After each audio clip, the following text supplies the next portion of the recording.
చంద్రబాబు నాయుడు గారు మొన్న మీటింగ్లో మాట్లాడుతా మీ గురించి ఒక్క మాట కూడా మాట్లాడలేదు. పార్టీ నిర్ణయం తీసుకుంటే పొత్తు ధర్మంలో భాగంగా త్యాగం చేశారు.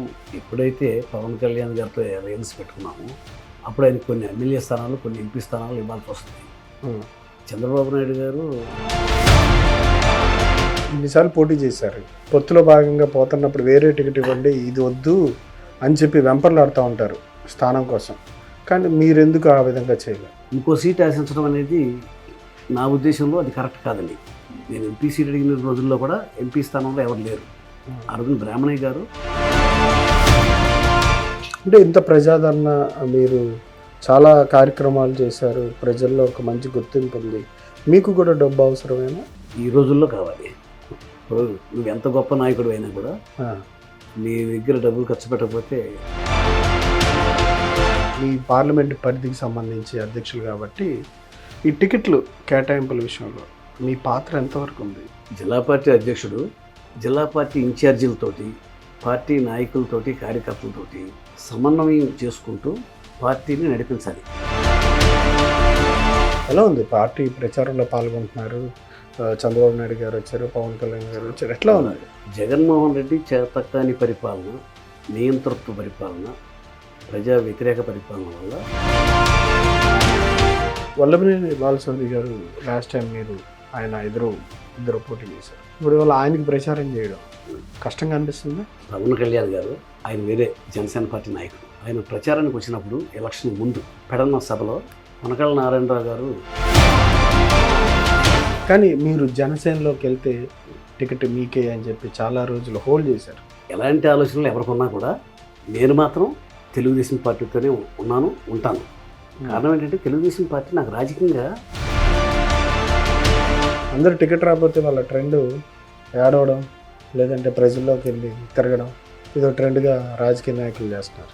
టికెట్ రావట్లేదు, నేను పోటీ చేయట్లేదు, పొత్తులో భాగంగా వెళ్ళిపోతుంది అన్నప్పుడు ఇన్ని రోజులు ఎలా గడుస్తున్నాయి? నేను చిన్నప్పటి నుంచి చాలా ఆటుపోట్లను తట్టుకున్నామండి. నా దగ్గర తట్టుకునే శక్తి ఉంది. ఇవి నేను ఉద్దేశపూర్వకంగా ఇచ్చిందే తప్ప. మచిలీపట్నానికి సంబంధించి పవన్ కళ్యాణ్ గారు, చంద్రబాబు నాయుడు గారు వచ్చి మాట్లాడి వెళ్ళిన తర్వాత పేర్ని నాని గారు మాట్లాడిన మాటలు మీరే ఉంటారు. పేరు నాని రాజకీయాల్లో పేరు నానిని, పవన్ కళ్యాణ్ గారిని, చంద్రబాబు నాయుడు గారిని తిరగడం కోసమే పెట్టుకున్నాను. పేర్ని నాని గారు, పేరు నానికి మంత్రి పదవి ఇచ్చింది, వాళ్ళ అబ్బాయికి టికెట్ ఇచ్చేది కేవలం. బీజేపీతో పొత్తు వచ్చిన తర్వాత మీ సీట్లు ఏదైతే ఎక్స్పెక్టేషన్స్ తగ్గినాయి అంటున్నారు. మేము బీజేపీతో పొత్తు పెట్టుకున్నప్పుడల్లా మేము అధికారంలోకి వచ్చాం. అందరూ ఓట్లు వేస్తేనే కదా మేము అధికారంలోకి వచ్చింది. ముస్లిమ్స్ ఓట్లు అయిపోతే. సార్, ఈ పోలవరం రాజధాని జరిగిద్దంటారా నిర్మాణం? ఈ రెండు కూడా రాష్ట్రానికి చాలా అవసరం. చంద్రబాబు నాయుడు గారు గతంలోనే 72% పోలవరం నిర్మాణం పూర్తి చేశారు.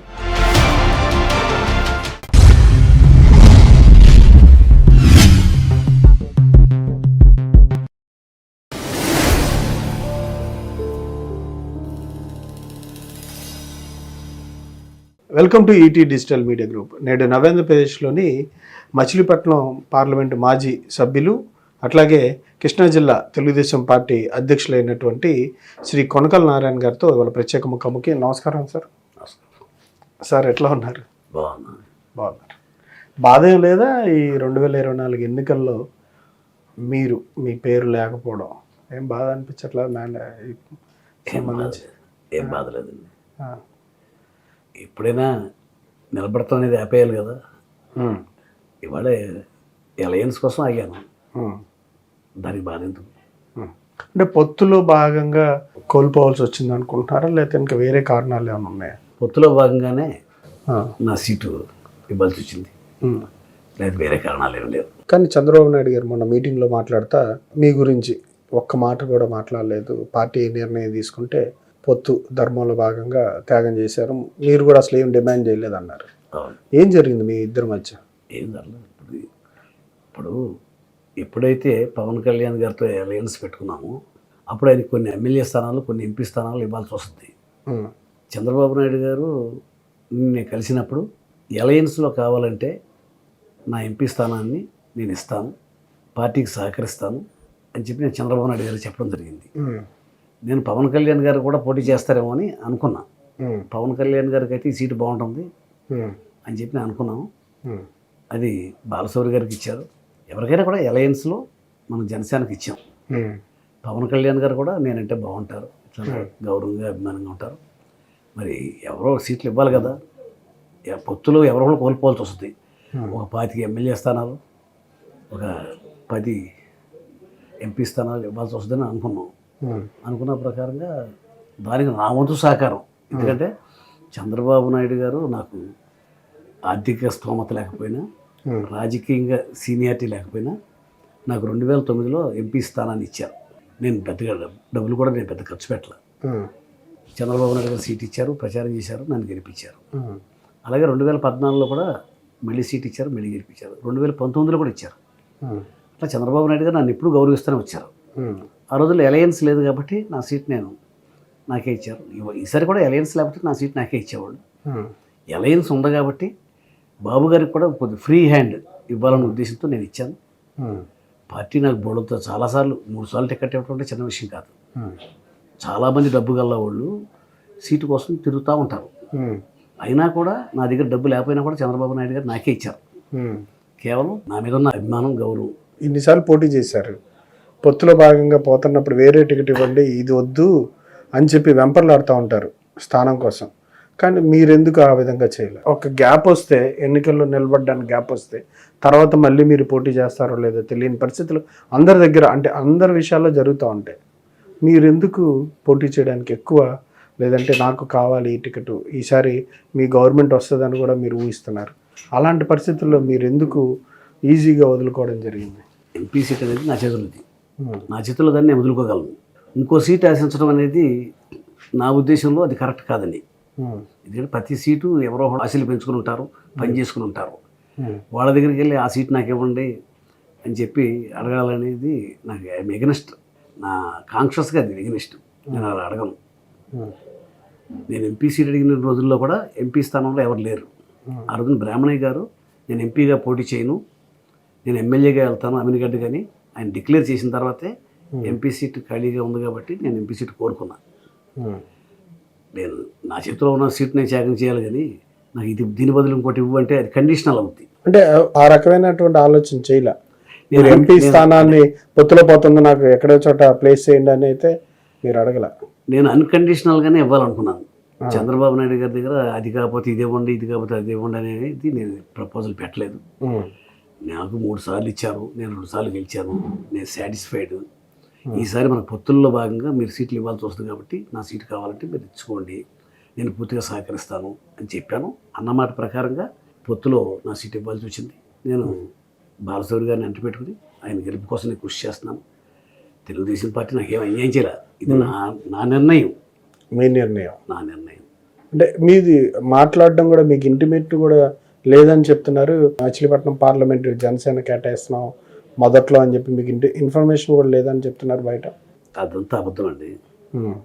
ఓపెన్ సీక్రెటే కదా. ఇప్పుడు బాలశౌరి గారు జనసేనలో చేరారు, అప్పటికి కన్ఫర్మ్ అయిపోయింది. జనసేన అప్పటికే అంతకుముందే బాబు గారు చెప్పింది అంతకుముందే చెప్పాను నేను. అంతకుముందే చెప్పారు. అంతకుముందే చెప్పాను. అంటే మీరు ఏ నియోజకవర్గంలో మీ కుటుంబం కానీ ఎవరు ఎందుకు పోటీ చేయలేదు వేరే నియోజకవర్గాలు? రాజకీయాలు అనేది చేయాలంటే ఇవాళ రోజులు మారిపోయినాయి, డబ్బు కావాలి. అంటే ఇంత ప్రజాదరణ, మీరు చాలా కార్యక్రమాలు చేశారు, ప్రజల్లో ఒక మంచి గుర్తింపు ఉంది, మీకు కూడా డబ్బు అవసరమేనా? ఈ రోజుల్లో కావాలి. ఇప్పుడు నువ్వు ఎంత గొప్ప నాయకుడు అయినా కూడా నీ దగ్గర డబ్బులు ఖర్చు పెట్టకపోతే రాజకీయాల్లో మనుగడ కష్టం. ఇప్పుడు ఎందుకంటే రాజకీయాలతో డబ్బుతో ముడిపెట్టుకుని అందరూ కూడా విచ్చలవిడిగా డబ్బులు ఖర్చు పెడుతున్నారు. మా దగ్గర అంత ఆర్థిక స్తోమత లేదు, అందువల్ల. కానీ విచ్చలవిడిగా ఖర్చు పెట్టేంత లేకపోయినా సరే మినిమంగా రాజకీయం చేయగలిగే పరిస్థితి కూడా ఉంటుంది కదా. రాజకీయాల పట్ల మా పిల్లలకు కూడా ఇంట్రెస్ట్ ఉండాలి కదా, మా వారసులకు కూడా ఇంట్రెస్ట్ ఉండాలి కదా. వాళ్ళకి ఇంట్రెస్ట్ ఉంటే నేను ఆపగలనా? ఆపలేదు కదా. వాళ్ళు నాకన్నా ముందు బయలుదేరుతారు కదా. అందరు రాజకీయాల్లోకి వచ్చిన తర్వాత ఒకసారి పదవి, 2 సార్లు పదవి చేస్తే కోటాను కోట్లు, 100 కోట్లు పరుగులెత్తుతా అఫిడవిట్లోనే చూపిస్తూ వస్తున్నారు, ఆస్తులు ప్రకటించుకుంటున్నారు. అంటే ఆ రకంగా. కానీ మరి మీరేమో 2 సార్లు ఎంపీగా చేశారు, మొన్న పోటీ చేశారు, ఇప్పుడు మీ దగ్గర డబ్బులు లేవంటున్నారు. ఇవన్నీ నమ్మదగ్గగా ఉన్నట్టుగా లేవుగా. అంటే అందరి పరిస్థితులు వేరుగా ఉంటుంది. మరి మీరు ఎందుకు వెనకబడ్డారు? నాకైతే ప్రోత్సహించాలని కాదు కానీ మీరు ఎందుకు ఆ ధోరణికి విడిగా ఉన్నారు? డబ్బు సంపాదించే మార్గాలు నేను ఎతకలేదు. ఎతకడానికి నేను ఎగెనిస్ట్. అంటే రాజకీయాన్ని డబ్బు సంపాదన కోసం వాడుకోకూడదు. నువ్వు డబ్బు సంపాదనకి వేరే మార్గాలు ఉండాలి. రాజకీయాల్లో నువ్వు సేవ చేయాలి, సర్వీస్ చేయాలి తప్ప రాజకీయాన్ని అడ్డం పెట్టుకుని డబ్బు సంపాదించడం అనే దాన్ని నేను ఎగెనిస్ట్, నేను వ్యతిరేకిస్తాను. అది కరెక్ట్ కాదు. అది నువ్వు కష్టపడి సంపాదించుకో, నీ దగ్గర డబ్బులు ఆర్థిక స్తోమత ఉంటే రాజకీయాల్లో రా. రాజకీయాల్లో నువ్వు సర్వీస్ చేయాలి తప్ప రాజకీయాన్ని అడ్డం పెట్టుకుని డబ్బు సంపాదించడం అనేది నేను చిన్నప్పటి నుంచి కూడా మేము గౌతు లచ్చన్ గారు, ఆచార్యంగా గారు అనుచరులుగా ఉండేవాళ్ళం.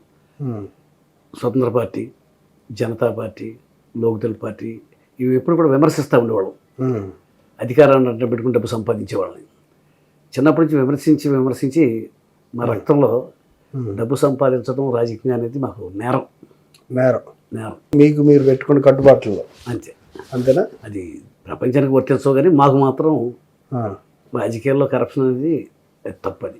మీరు ఏదైతే పెట్టుకున్నారో ఇవి కట్టుబాట్లు కావచ్చు, విలువలు కావచ్చు, మీ వెనకాల ఉన్న వాళ్ళు కూడా మిమ్మల్ని కోరుతున్నారు అభ్యర్థిగా, లేదంటే నాయకుడిగా చూసుకోవాలని ఉంటుంది కదా అధికారంలోకి వస్తున్నప్పుడు. అప్పుడు మరి వాళ్ళు ఎలా సముదాయించారు? చిన్నప్పుడు అందరూ అర్థం చేసుకోరు కదా. చిన్నప్పటి నుంచి వీటన్నిటికీ ఇష్టపడ్డ వాళ్ళే నాతో ఉన్నారు. మా భావాలన్నీ నచ్చిన వాళ్ళే మా అనుచరులుగా ఉన్నారు. మరి చిన్నప్పటి నుంచి వాళ్ళు కూడా అలవాటు పడిపోయారు. మన నాయకుడు డబ్బు సంపాదించడు, దాన్ని విచ్చలవిడిగా మనకు ఖర్చు పెట్టడు. మనం రాజకీయాల్లో డబ్బు అనేది ఆయనకి సంపాదించడం రాదు, ఆయనకి ఇష్టం లేదు. కాబట్టి దాన్ని నిబద్ధతగా తీసుకునే వాళ్ళు ఉన్నారు, నైతిక విలువలు కనుక తీసుకునే వాళ్ళు ఉన్నారు, చేతకానాడు అనే అనేవాళ్ళు కూడా ఉన్నారు. డబ్బు సంపాదించడం చేత కాదు, ఇతను పిరికోడు అనే వాళ్ళు ఉన్నారు, ఈయన నిబద్ధతతో విలువలతో ఉంటాడని అనుకునే వాళ్ళు ఉన్నారు. నా అంతరాత్మ సాక్షిగా నేను చేసుకునేది ఏంటంటే చేసుకున్నది అంటారు విలువలతో ఉండాలనేది నా అంతరాత్మ సాక్షిగా నేను నా సంతృప్తి కోసం నేను ఉంటున్నాను అలా. ఇప్పుడు మీరు ఈ కామెంట్స్ అని చెప్పారు కదా, మీ గురించి కామెంట్స్ వచ్చినప్పుడు ఏ కామెంట్ కొంచెం హ్యాపీ ఇస్తుంది? నైతిక విలువలతో ఉంటాడు, నిజాయితీగా ఉంటాడు, అవినీతి పరుడు కాదు అనే మాటలు చాలా ఆనందాన్ని కలిగిస్తాయి. విశ్వాసంగా ఉంటాడు. కొంచెం ఆలోచించాలి ఈ విషయం ఏదో బయట పబ్లిక్ కామెంట్ చేస్తుంది అనే కామెంట్స్ ఏంటి? ఇప్పుడు మనిషి అనేవాడు తను తాను అదుపు చేసుకోవాలి. వీక్నెస్లకి మనిషి ప్రభావితం కాకూడదు. ఈర్ష్య, అసూయ, ద్వేషాలు, అసంతృప్తి అనేది ఎప్పటికప్పుడు మనిషి సంతృప్తి పడాలి. అసంతృప్తి అనేది వాడికి అది కనుక శరీరంలో ప్రవేశిస్తే దానికి వాడికి అసంతృప్తి. నాకు ఇక ప్రతి విషయంలో పడదు. సంతృప్తిగా జీవించడం అనేది అదొక అదృష్టం. నాకు అదృష్టం ఉంది చాలా వరకు.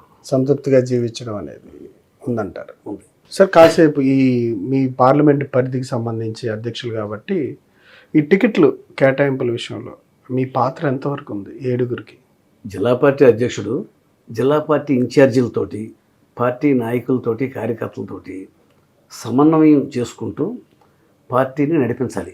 పార్టీలో విభేదాలు లేకుండా సమస్యలు, విభేదాలు ఏమైనా వస్తే వాటిని కూర్చోబెట్టి పరిష్కారం చేసి పార్టీని అంతా కూడా ఒక తాటి మీద నడిపించేవాడే జిల్లా పార్టీ అధ్యక్షుడు. అంటే నాది ఆ బాధ్యత. నేను 7 నియోజకవర్గాల్లో, మిగతా జిల్లాల్లో ఎలా ఉంటుందో నాకు తెలియదు కానీ నా జిల్లాలో ఉన్న 7 నియోజకవర్గాల ఇన్ఛార్జీలు నేనంటే అభిమానంగా ఉంటారు, నా మీద గౌరవంతో ఉంటారు. మా అందరిది ఒకటే మాట. మేము నియోజకవర్గంలో ఉన్న మండల పార్టీ అధ్యక్షులకి, నియోజకవర్గ ఇన్ఛార్జికి ఏదైనా డిస్టర్బెన్స్ ఉన్నా కూడా నేను కూర్చోబెట్టి సరిచేసి పార్టీని స్ట్రాంగ్గా ఒక తాటి మీద నడిపించడం వరకు నా బాధ్యత. నా బాధ్యత నేను చక్కగా నిర్వర్తిస్తున్నాను. పార్టీ అధ్యక్షుడు అందరికీ సమానంగా చూస్తారా, లేదంటే బీసీలను ఎక్కువ, ఎస్సీలను ఎక్కువ, అట్లా ఏమైనా ఉంటుందా? రాజకీయాల్లో ఎస్సీలు ఉంటారు, బీసీలు ఉంటారు, ఓసీలు ఉంటారు, అందరం కలిపి మైనారిటీస్ ఉంటారు, అందరం కలిపి ఒక తాటి మీద ఉంటాం, అందరం కలిపి ఒకటే. తెలుగుదేశం పార్టీలో అన్ని వర్గాల ప్రజలు ఉంటారు, వాళ్ళందరినీ కూడా సమానంగా గౌరవిస్తాం. అగ్రకులాలైనా, ఎస్సీలైనా అందరినీ కూడా సమన్వయం చేసుకుంటూ అందరినీ ప్రేమిస్తాం. ఒకళ్ళంటే ఎక్కువ, ఒకళ్ళంటే తక్కువ ప్రేమాభిమానాలు ఉండవు. బీసీల మీద మీకు అమితమైన ప్రేమ లేదు. బీసీలు రాజకీయంగా, ఆర్థికంగా, సాంఘికంగా అభివృద్ధి చెందాలనేది నాకు బలమైన కాంక్ష. కారణం ఏంటంటే బీసీలు, ఎస్సీలు మైనారిటీస్, అణగదొక్కబడ్డ కులాలు. వాళ్ళకి ఆర్థికంగాను రాజకీయంగాను వాళ్ళు ఇంకా కావాల్సిన స్థాయికి ఇంకా ఎదగాలి. ఎందుకంటే జనాభా సగం ఉన్నటువంటి బీసీలు, ఎస్సీలు జనాభా ప్రాతిపదికన వాళ్ళు కూడా రాజకీయంగా ఎదగాలి, అవకాశాలు తీసుకోండి, ఇంకా ఎదగాలి. వాళ్ళని పెంచాలి, వాళ్ళని అభివృద్ధి చేయాలి, వాళ్ళని ప్రోత్సహించాలనే కోరిక మాత్రం నాకు ఉంటుంది. ఎందుకంటే వాళ్ళు కూడా నలుగురితో పాటు ఎదగాలని. ఆ దాంట్లో భాగంగానే బీసీలు అంటే ఎక్కువ. ఎస్, బీసీలని పైకి తీసుకురావాలి, రాజకీయంగా పైకి తీసుకురావాలి, ఆర్థికంగా సాంఘికంగా వాళ్ళు ఎదగాలి, అన్ని కులాలతో సమానంగా ఎదగాలి. చదువులో కానీ, డబ్బులో కానీ, రాజకీయాల్లో కానీ బాగా రాణించాలి. అందరూ ఈక్వల్, అందరూ సమానంగా బతకాలని కోరుకుంటుంది. బీసీలు ఎస్సీలు వీళ్ళంతా వెనకబడి ఉన్నారు కాబట్టి వాళ్ళని పైకి తీసుకురావాలి. పైకి తీసుకురావడం కోసం నా వంతు కృషి నేను చేస్తాను. మీ వంతు కృషి మీరు చేస్తారు. ఎలా ఉంది పార్టీ ప్రచారంలో పాల్గొంటున్నారు? చంద్రబాబు నాయుడు గారు వచ్చారు, పవన్ కళ్యాణ్ గారు వచ్చారు, ఎట్లా ఉంది వైబ్? ఎట్లా? చాలా బాగుంది. ఎందుకంటే జగన్మోహన్ రెడ్డి చేతకాని పరిపాలన, నియంతృత్వ పరిపాలన, ప్రజా వ్యతిరేక పరిపాలన వల్ల అతను ప్రజల్లో విశ్వాసం కోల్పోయాడు, రాష్ట్రాన్ని అభివృద్ధి చేయలేకపోయాడు, ప్రజల్లో అసంతృప్తి బాగా పెరిగిపోయింది. దానికి తోడు పవన్ కళ్యాణ్ గారు వారు ముందు నుంచి కూడా దాన్ని ఎదిరిస్తూ, అతను చేసే అన్యాయాలని అక్రమాలను ఎదిరిస్తూ జగన్ వ్యతిరేక ఓటుని నేను చేయాలనివ్వను అని ముందు నుంచి అతను స్లోగన్గా పెట్టుకుని, అతను చంద్రబాబు నాయుడు గారి మీద అక్రమ కేసు బనాయించి జైల్లో పెట్టినప్పుడు ఆయనంతటా ఆయన వాలంటరీగా ఫ్లైట్ తీసుకురావడానికి ట్రై చేశాడు. ఇబ్బందులు వస్తే ఫ్లైట్ కాకుండా బై రోడ్ బయలుదేరాడు. మళ్ళీ దారిలో ఆపి మళ్ళీ ఇబ్బందులు సృష్టిస్తే ఆయన బయలుదేరి మీరేం చేసుకుంటారో చేసుకోండి, నేను వెళ్తున్నానని చెప్పి బయలుదేరి సరాసరి రాజమండ్రి వచ్చి సెంట్రల్ జైల్లో చంద్రబాబు గారిని కలిసి బయటికి వచ్చి రాగానే నేను తెలుగుదేశంతో కలిసి పనిచేస్తాను, బేషరతుగా పనిచేస్తాను అంటే కష్టాల్లో ఉన్నప్పుడు అండగా నిలబడ్డవాడే మంచి స్నేహితుడు. ఇవాళ పవన్ కళ్యాణ్ గారు ఆ రోజున జైల్లో ఉండి చంద్రబాబు నాయుడు గారి ఇబ్బందులో ఉంటే వచ్చి నేను అండగా ఉంటాను నేను అని చెప్పి ధైర్యం చెప్పి, నేను తెలుగుదేశంతో పాటు కలిసి పనిచేస్తాను, కలిసి నడుస్తాను, ఈ జగన్మోహన్ రెడ్డిని గద్దె దించుతాను అని చెప్పి ఆయన చంద్రబాబు నాయుడు గారితో కలవడంతో మా స్ట్రెంగ్త్ బలం పెరిగింది. దానితో ఇప్పుడు బీజేపీ కూడా మాతో కలిసి ప్రయాణం చేస్తూ ఉంది. ఇవాళ మేము చిన్న పావునైనా పెద్ద కర్రతో కొట్టాలి అనే తప్ప మేము ఇవాళ చాలా బలంగా ఉన్నాం. ఇవాళ ప్రజల్లో వ్యతిరేకత కొని తెచ్చుకున్నాడు. మేమంతా కూడా అతన్ని నుంచి రాష్ట్రాన్ని కాపాడుకోవాలి, రాష్ట్ర ప్రజలను కాపాడుకోవాలి అని చెప్పి మేమంతా సమిష్టిగా పోరాటం చేస్తున్నాం. ఇవాళ తెలుగుదేశం పార్టీ శాసనసభ్యులు కానీ, పార్లమెంటు మెంబర్లు కానీ అత్యధిక స్థానాలు ఎన్డీఏ గెలుచుకుంటుంది. మా కూటమి ఎక్కువ స్థానాలు గెలుచుకుంటుంది.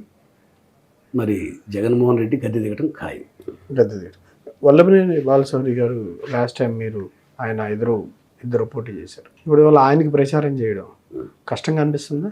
అలయన్స్లో కావాలని కలిసాం. పవన్ కళ్యాణ్ గారు ఆయన వేరే జనసేన పార్టీ నాయకుడు. ఆయన ప్రచారానికి వచ్చినప్పుడు ఎలక్షన్ ముందు పెడన్న సభలో కొనకళ్ళ నారాయణరావు గారు నాకు ఇన్స్పిరేషన్. ఆయన పోరాట యోధుడు, నిజాయితీపరుడు. ఆయన పోరాట విధానం నాకు స్ఫూర్తినిచ్చింది. ఆయన పార్లమెంట్లో ఆయన్ని బీహార్ వాళ్ళు, యూపీ వాళ్ళు కొడితే ఆయన హార్ట్ అటాక్ వచ్చి పడిపోతే ఆయన బాంబే తీసుకెళ్ళి ఆయనకి ఆపరేషన్ చేసి బతికిచ్చారు. ప్రాణాల మీదకి తీసుకునే వరకు కూడా పోరాడినటువంటి వ్యక్తి. ఆయనంటే నాకు చాలా అభిమానం అని చెప్పి పవన్ కళ్యాణ్ గారు అన్నారు. అటువంటి పవన్ కళ్యాణ్ గారు సీటు కోరితే మేము ఆనందంగా ఇస్తాం, నిజంగా పనిచేస్తాం. కడుపులో ఒకటి బయట ఒకటి నాకు ఉండదు. నేను నిజాయితీ పరుడుగానే ఉండాలనుకుంటాను. పైన కడుపులో కుళ్ళు కొతంత్రాలు పెట్టుకుని పైకి ప్రేమించడం అనేది నాకు రాదు. నాకు ఇష్టం లేకపోతే మనిషికి దూరంగా ఉంటా, రాజకీయాలకే దూరంగా ఉంటా. నాకు ఇష్టం లేకపోతే నేను ఆ మనిషితో మాట్లాడను. కానీ కడుపులో ఒకటి పైకి మాత్రం ఒకటి ఉండదు. నేను బాలశౌరి గారికి గెలుపు కోసం చిత్తశుద్ధితో పనిచేస్తున్నాను. అది అలయన్స్లో తీసుకున్న నిర్ణయం. ఆ నిర్ణయాన్ని పార్టీలో కూడా నేను కీలకమైన వ్యక్తిని. ఇవాళ మీరు జిల్లా పార్టీ అధ్యక్షుడని మాజీ ఎంపీ వరకే చూస్తున్నారు. మీరు జాతీయ తెలుగుదేశం పార్టీ అధ్యక్షుడు చంద్రబాబు నాయుడు గారు అయితే ఉపాధ్యక్షుడు నేను జాతీయ తెలుగుదేశం పార్టీలో కూడా ఉన్నాను. నేను పార్టీలో నేను కీలకమైన వ్యక్తిని, నేను బాధ్యత కలిగిన వ్యక్తిని. నేను ఆ బాధ్యత తీసుకుంటాను, చిత్తశుద్ధితో పనిచేస్తాను. చిత్తశుద్ధితో పనిచేస్తాను. అంటే వాటికి సంబంధించి అంటే పెనమలూరులో కూడా చంద్రబాబు నాయుడు గారు చెప్పారు, మీరు ఒక్క మాట కూడా మాట్లాడలేదు. తర్వాత ఈ ఎలక్షన్స్ తర్వాత మీకు ఏమైనా పదవి ఇస్తారనుకుంటున్నారా? నేను పదవి కోసం ఈ పదవి త్యాగం చేయలేదు. తర్వాత ఏం జరుగుద్ది అనేది నేను ఎప్పుడు కూడా నమ్మను, ఊహించను.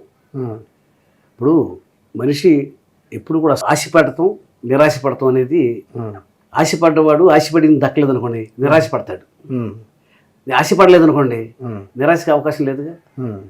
ఆ పాలసీ నాది. కానీ మీరు జనసేనలోకి వెళ్తే టికెట్ మీకే అని చెప్పి చాలా రోజులు హోల్డ్ చేశారు. ఈ టికెట్ చివరి వరకు హోల్డ్ చేశారు.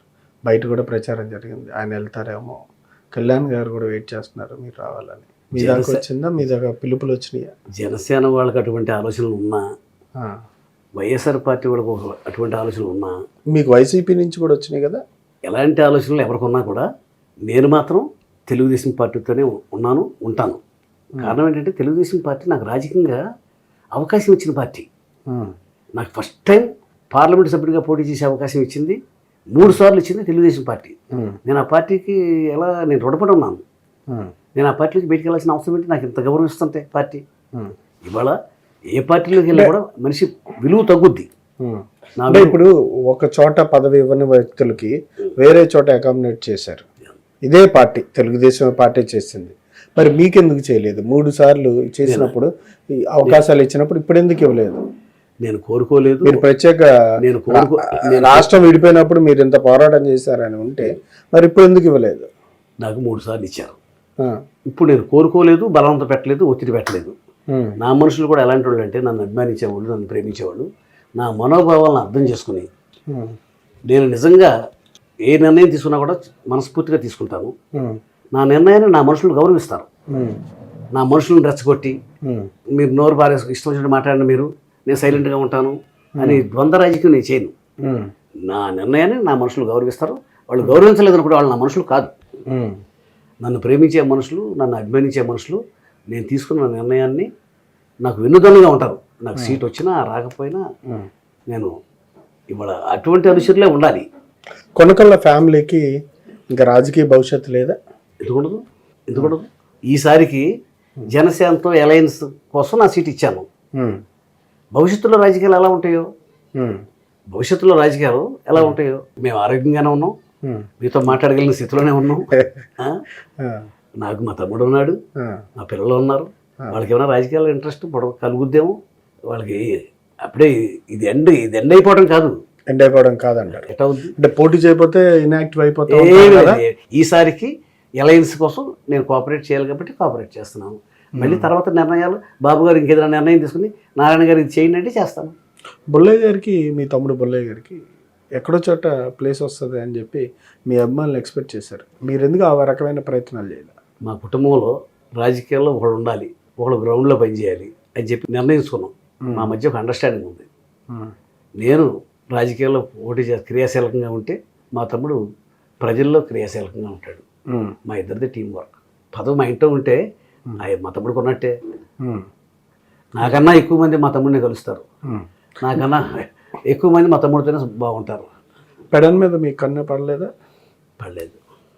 మీ తమ్ముడికి ఏమి ఇప్పించాలనుకోలేదు? అలాంటి ఆలోచనే కలగల. కారణం ఏంటంటే అక్కడ కాగిత వెంకటరావు గారు ఫస్ట్ 82లో పార్టీ పెట్టినప్పుడు అంకిం ప్రభాకర్ గారికి ఇచ్చారు. అంకిం ప్రభాకర్ గారి తర్వాత కాగిత వెంకటరావు గారికి ఇచ్చారు. ఇప్పుడు దాదాపుగా 42 సంవత్సరాలు తెలుగుదేశం పార్టీ ఆవిర్భవించి 42 సంవత్సరాలుగా తెలుగుదేశం పార్టీ కాగిత వెంకటరావు కుటుంబం చేస్తున్నారు. వాళ్ళకి మేము ఎందుకు అడ్డం వెళ్తాం? మాకంతా. కానీ ఎవరైతే పెడన్ నుంచి వేరే వ్యక్తులు టికెట్లు ఆశించినప్పుడు పోటీలో ఉన్న వ్యక్తులకి వాళ్ళకి కాదు వీళ్ళకి ఇవ్వాలని ఏమైనా మంకు పట్టుదల కానీ లేకపోతే ఆ ప్రపోజల్ ఏమైనా పార్టీ దగ్గర పెట్టడం ఏమైనా జరిగిందా? సీట్లు నిర్ణయించేది చంద్రబాబు నాయుడు గారు. సర్వే రిపోర్ట్ల ఆధారంగా ఎవరికి సీట్ ఇవ్వాలి, ఎవరిని మనం ప్రాధాన్యత ఇవ్వాలనే విషయాన్ని చంద్రబాబు నాయుడు గారు ఫైనలైజ్ చేస్తారు, నేను కాదు. అన్ని నియోజకవర్గాల్లో అనేక మంది పేర్లు వినపడినాయి. పెనలూరు నియోజకవర్గంలో అనేక పేర్లు వినపడినాయి. అలాగే గన్నవరం నియోజకవర్గంలో కూడా బత్తుల గారు వాళ్ళు చాలామంది వచ్చారు. అలాగే గన్నవరం అవినిగట్లో కూడా పేర్లు వినపడినాయి. అలాగే అన్ని చోట్ల పేర్లు వినపడతాయి. కానీ దాన్ని చంద్రబాబు నాయుడు గారు ఎవరికి ఇవ్వాలి ఏంటి అనేది సర్వే రిపోర్ట్స్ మొత్తం అన్ని ఎంక్వైరీ చేసి ఆయన డిసైడ్ చేస్తారు. ఇందులో నాకు ప్రాధాన్యత ఉండదు. అంటే దాంట్లో పెడన్లో మాత్రం మీ ప్రమేయం లేదు? లేదు. అందరూ టికెట్ రాకపోతే వాళ్ళ ట్రెండ్ ఏడవడం లేదంటే ప్రజల్లోకి వెళ్ళి తిరగడం ఇదో ట్రెండ్గా రాజకీయ నాయకులు చేస్తున్నారు. అంటే దగ్గరగా మీకు తెలిసి నిజాన్ని టికెట్ రావట్లేదు, నేను పోటీ చేయట్లేదు, పొత్తులో భాగంగా వెళ్ళిపోతుంది అన్నప్పుడు ఇన్ని రోజులు ఎలా గడుస్తున్నాయి? మీరు పైన డయాస్ మీద నుంచొని చంద్రబాబు నాయుడు గారు క్యాండిడేట్, ఎంపీ క్యాండిడేట్, వీళ్ళందరితో చేస్తున్నప్పుడు మీ ఫీలింగ్ ఏంటి? ఈ ఇన్ని రోజుల జర్నీలో మీకు మీరు ఎట్లా సర్ది చెప్పుకున్నారు? నేను చిన్నప్పటి నుంచి చాలా ఆటుపోట్లను తట్టుకునేవాడిని, చాలా విపత్తులను తట్టుకునేవాడిని. నా దగ్గర తట్టుకునే శక్తి ఉంది. ఇవి నేను ఉద్దేశపూర్వకంగా ఇచ్చిందే తప్ప అలయన్స్లో నా సీట్ని నాకు అన్యాయం జరగటము, నాకు ద్రోహం చేయటం కాదు జరిగింది. అక్కడ నా ఇష్ట ప్రకారం జరిగింది. అందువల్ల నేను హ్యాపీగానే ఉన్నాను. నా దగ్గర ఏ రకమైన అసంతృప్తి లేదు. మనస్ఫూర్తిగానే పనిచేస్తున్నాము. తప్పనిసరిగా ఈసారికి అలయన్స్లో మరి చంద్రబాబు నాయుడు గారు ఇవ్వాలి కాబట్టి దాన్ని సహకరిస్తున్నాను. 7 నియోజకవర్గాలు ఎన్ని గెలిచే అవకాశాలు ఉన్నాయి? నేను చాలా గర్వంగా చెప్పగలను. బందర్ పార్లమెంట్ సీటు బాలశౌరి గారు గెలుస్తారు.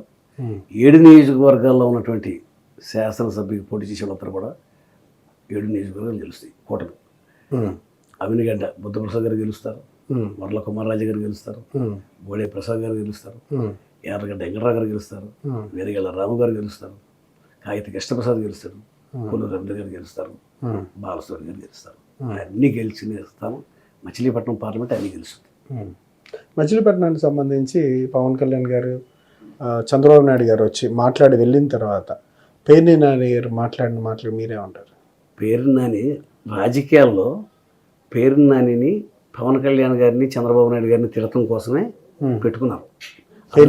పేరు నానికి మంత్రి పదవి ఇచ్చింది, వాళ్ళ అబ్బాయికి టికెట్ ఇచ్చేది కేవలం చంద్రబాబు నాయుడు గారిని పవన్ కళ్యాణ్ గారిని తిట్టడం కోసం. అతనికి ఏం విలువ లేదు, అతని మాటలకు విలువ లేదు. ఇవాళ అతను ఏం మాట్లాడినా కూడా ప్రజలు పేరు నాని మాటలకి విలువ ఇచ్చే ప్రసక్తే లేదు. అతనికి అంత గౌరవం లేదు. ఆయన కేవలం చంద్రబాబు నాయుడు గారిని తిట్టడం, పవన్ కళ్యాణ్ గారిని తిట్టడం తప్ప అసలు ఆయన ఏం చేశారు? అసలు ఆయన్ని తిట్టడం కోసమే మంత్రి పదవి ఇచ్చారనేది ప్రపంచానికి తెలుసు. అందువల్ల అతని మాటలకి ఏం విలువ లేదు, ఏం లేదంటారు. ఏమీ లేదు. అట్లాంటిది అంటే వైసీపీకి ఎందుకు వద్దు, మీకే ఎందుకు ఓటేయాలంటే ఎన్డీఏ కూటమికి మీరేం చెప్తారు? వైసీపీ ఇది పరిపాలన ఫెయిల్యూర్ పరిపాలించడం రాదు. ప్రజలు ఏం కోరుకుంటారంటే సంక్షేమం, అభివృద్ధి రెండు కళ్ళు లాంటివి, రెండూ కావాలి. నువ్వు సంక్షేమం అరాకొరా చేసి అభివృద్ధి అసలు చేయలేదనుకోండి, ప్రజలు ఎలా హర్షిస్తారు? పైపచ్చి ప్రజాస్వామ్యాన్ని కాపాడటమే. ఇప్పుడు స్వాతంత్రం వచ్చిన కాడి నుంచి అనేక మంది ముఖ్యమంత్రులు పరిపాలించారు. అందరూ కూడా ప్రజాస్వామ్య పరిరక్షణ కోసమే తప్పించారు. ఎవరైనా కూడా ప్రజాస్వామ్యాన్ని కనుక విఘాతం కలిగిస్తే వెంటనే దానిపైన చర్యలు తీసుకున్నారు.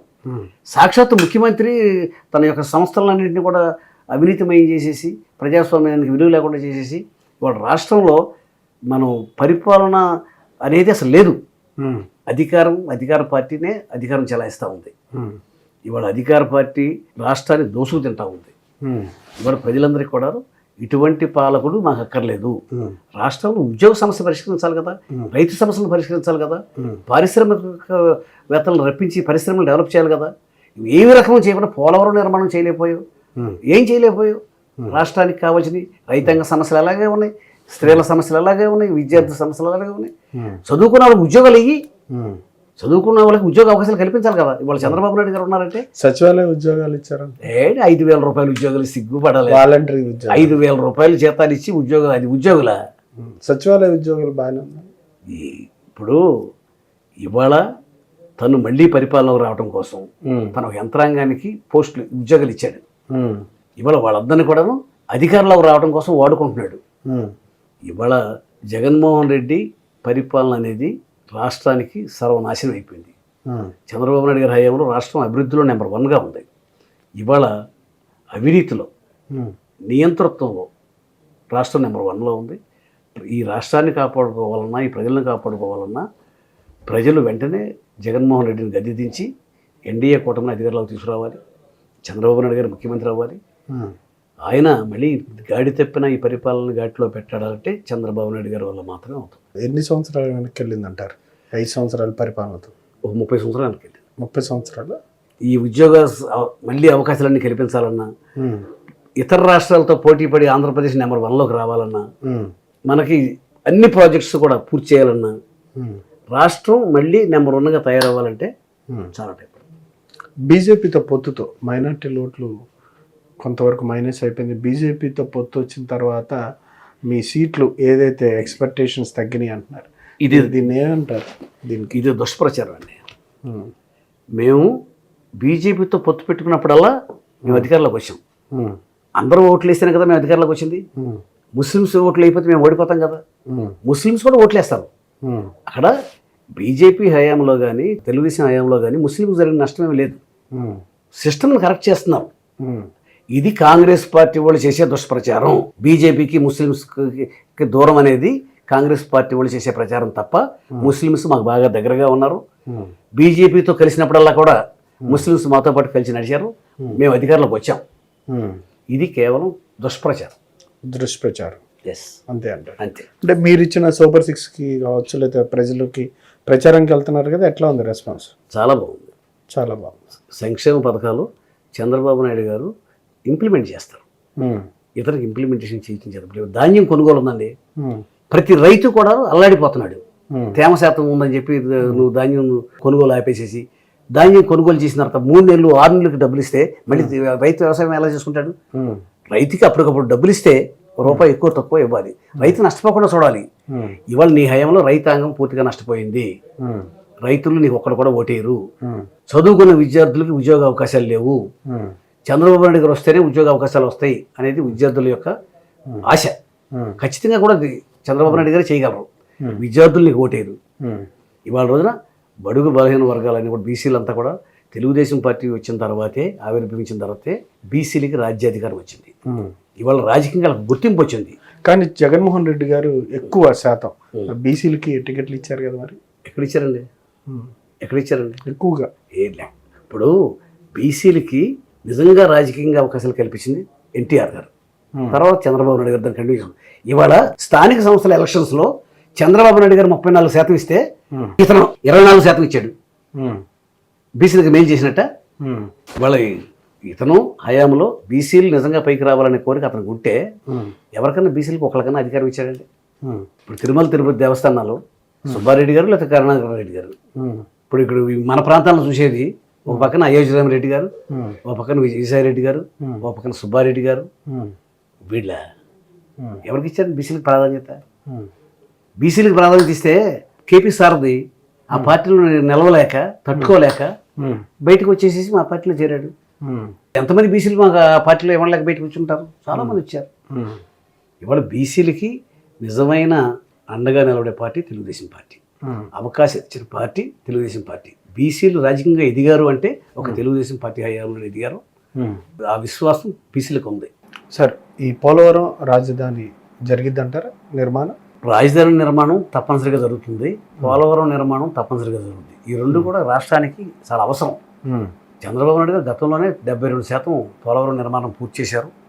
రాజధాని నిర్మాణానికి అన్ని ప్రణాళికలు సిద్ధంగా ఉన్నాయి. ఉమ్, ఆయన అధికారంలోకి రాగానే రాజధాని నిర్మాణం, పోలవరం నిర్మాణం రెండు చేస్తారు.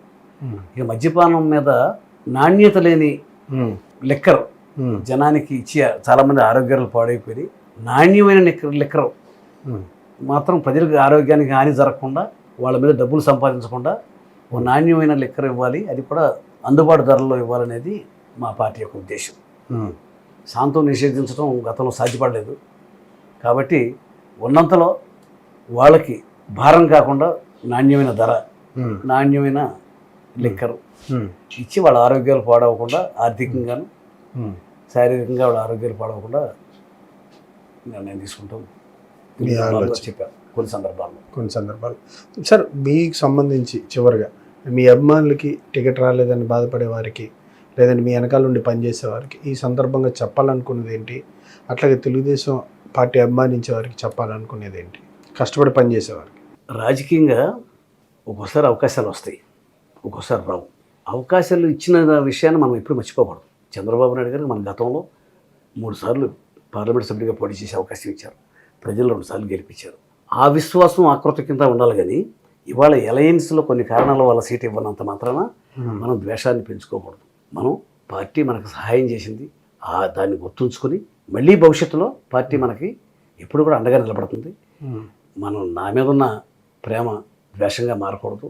ఎందుకంటే నేను ఇష్టపూర్వకంగా నేను కావాలని పార్టీ పట్ల బాధ్యతతో నేను ఇచ్చాను. నేను మళ్ళీ తెలుగుదేశం పార్టీ కూటమి విజయం కోసం నేను కష్టపడి పనిచేస్తాను. నా మీద ఏమాత్రం అభిమానం ఉన్నా ప్రేమ ఉన్నా కూడా నన్ను అర్థం చేసుకుని నాతో పాటుగా కలిసి ప్రయాణం చేయవలసిందిగా నా అభిమానుల్ని నా శ్రేయోభిలాషుల్ని కోరుతా ఉన్నాను. సార్ చివరిగా గన్నవరం, గుడివాడ ఈ 2 స్థానాలు కైవసం చేసుకుంటారా? కష్టమా? 7 స్థానాలు కైవసం చేసుకుంటుంటే అంటే రాష్ట్రం గన్నవరం, గుడివాడ మీద ఎక్కువ ఫోకస్ అవుతుంది కదా. చాలా ఈజీగా గెలిచే స్థానాలు గుడివాడ, గన్నవరం మొట్టమొదటి స్థానంలో ఉంటాయి. చాలా తేలిగ్గా గెలిచే సీట్లు అవి. తేలిగ్గా గెలిచేసి ఓవర్ కాన్ఫిడెన్స్. కాన్ఫిడెన్స్ ఎందుకని అంటే అంత బలంగా మీరు వెళ్ళిపోయారా? నా 7 నియోజకవర్గాల్లో ఏం జరుగుతుందో నాకు తెలుసు. అన్ని స్థానాలు గెలుస్తున్నాం. చాలా తేలిగ్గా గుడివాడ, గన్నవరం గెలుస్తున్నాం. రాష్ట్ర వ్యాప్తంగా ఎన్ని సీట్లు కైవసం చేసే అవకాశం ఉంది? సుమారుగా 160 స్థానాలు. సుమారుగా 160 స్థానాలు. 160 స్థానాలు తెలుగుదేశం పార్టీ గెలుచుకుంటుంది. కూటమి. Okay sir, thank you very much. ఇదండి కొనకళ్ళ నారాయణ గారి ఆలోచనలు. ప్రధానంగా తన టికెట్ విషయంలో పార్టీ పొత్తు ధర్మం పాటించింది. అదేవిధంగా తను కూడా తనకు అవకాశం కల్పించిన తెలుగుదేశం పార్టీకి ఎటువంటి ఇబ్బందులు కలిగించకూడదని కృతనిశ్చయంతో మనస్ఫూర్తిగా పార్టీకి సహకరించానని, అదేవిధంగా తన అభిమానులు కానీ తనని ఫాలో అయ్యే వాళ్ళు కానీ తన నిర్ణయాన్ని గౌరవించి పార్టీ గెలుపు కోసం పనిచేయాలని ఈ సందర్భంగా పిలిపించారు. వీటితో పాటు గుడివాడ, గన్నవరంతో పాటు 7 నియోజకవర్గాలు కూడా జిల్లాలో గెలుస్తారని, 160 నియోజకవర్గాలు కూడా రాష్ట్రంలో గెలుపొందుతుంది అని చెప్పి తెలుగుదేశం కూటమి అభ్యర్థులు గెలుపొందుతారని ఈ సందర్భంగా ఆయన ధీమా వ్యక్తం చేశారు. Thank you sir.